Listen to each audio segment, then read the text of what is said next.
বাড়িতে মা মিষ্টি বানিয়েছিল। Thank you. কেমন খেতে? তুমি আমায় বিয়ে করবে তো ম্যাডাম? কি? আমার বন্ধু বলেছে যে তুমি যদি এই মিষ্টি খাও তাহলে তুমি আমায় বিয়ে করবে। ঠিক আছে, আমি করব তোমাকে বিয়ে, কিন্তু তোমাকে আগে তুমি বড় হয়ে যাও, ঠিক আছে?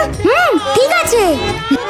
কিন্তু এই কথাটা যেন তুমি আর আমি ছাড়া আর কেউ না জানে। হ্যাঁ, আমি কাউকে বলবো না।